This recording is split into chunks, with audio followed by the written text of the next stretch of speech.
If you fall into the category of women where you have abandoned yourself, you're not really quite sure of what you want, who you are, or so you think, let's discuss how you could actually get to know yourself again, to find yourself again. Here is where you can start. Back to my channel, everyone. Officially, the epitome of womanhood is to lose oneself completely. Glennon, Doyle. I'm opening the video up like this because this week I've been exploring the themes of womanhood, femininity, and what that means.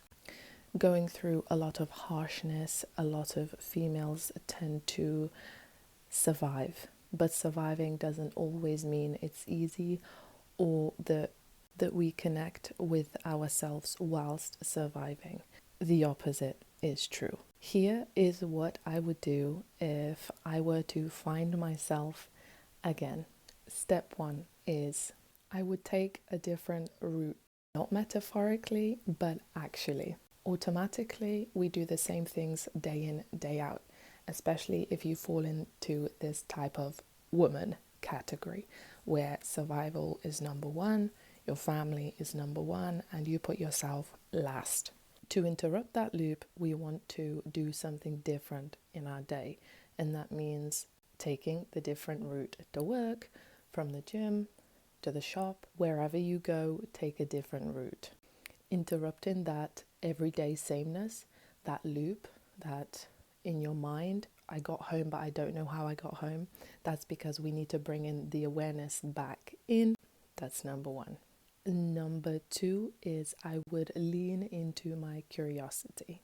Try to notice a little more what catches my eye, what draws me in, what am I attracted to, what type of subjects am I leaning curiosity into. This one will reveal how much or what exactly you are into. If you find yourself saying, I don't really know what I like, what I dislike, or am I allowed to like what I like and dislike what I don't? This step is going to allow you to observe this and lean into the action or the interest. Step three is going to be leaning into your boulders. These are in all the ways and all the things that you restrict yourself in. You block yourself, you put an obstacle.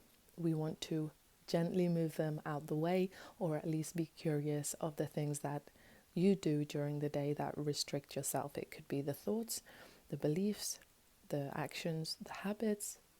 This is a good place to start. Step four is going to be the Mary Poppins bag of desires. So I'm going to ask you, if you had unlimited time where every day one of your desires were achieved or completed, what would those desires be? What would you want? The blueprints of heaven are etched in the deep desires of women. Now sit with that quote for a little bit. Why I've been exploring themes of femininity and womanhood is because I have been so entrenched with grit, hard work, seeing everyone grind around me and being in that grind and that rat race myself.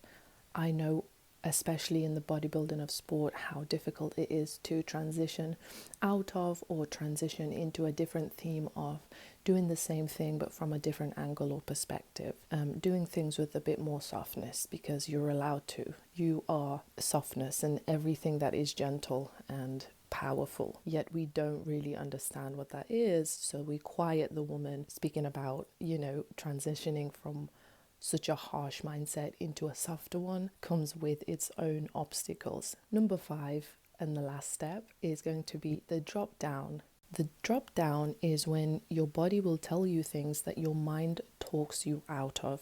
So in this step, if you're going in circles, the answers are not there. Clearly, rumination, right? So you drop down from your mind into your body. Especially if you have a question in mind, drop into your body. It's going to tell you whether you feel expansive or contractive. And so if you feel warm about a decision or a thought or a belief, then it's for you. But if you feel cold, restricted, it's not for you. It's time to expand and broaden yourself and your mindset. And if you want to do an extra step, it comes from the visual of yourself. So change your style will allow you to change your perspective, and the way we dress allows us to feel a type of way. So change your style, get confident in expressing yourself. If you don't want to go full out and express yourself in a world that you have built, then do it little by little. All of these steps are going to be the beginnings of you trying to find yourself and actually revealing yourself to yourself. I think this is important because when you are raised in very restrictive households, or you have certain beliefs where you have to follow, breaking out of that seems like a whole new world, and the curiosity you have is a privilege to explore those hidden parts of you. So when somebody says, I need to find myself, I need to go travel to find myself, you don't have to do that at all, right? You have to start exploring within. And I will leave you with this quote, as I love them so much. I'll abandon everyone else's expectations before I abandon myself. Glennon, Doyle.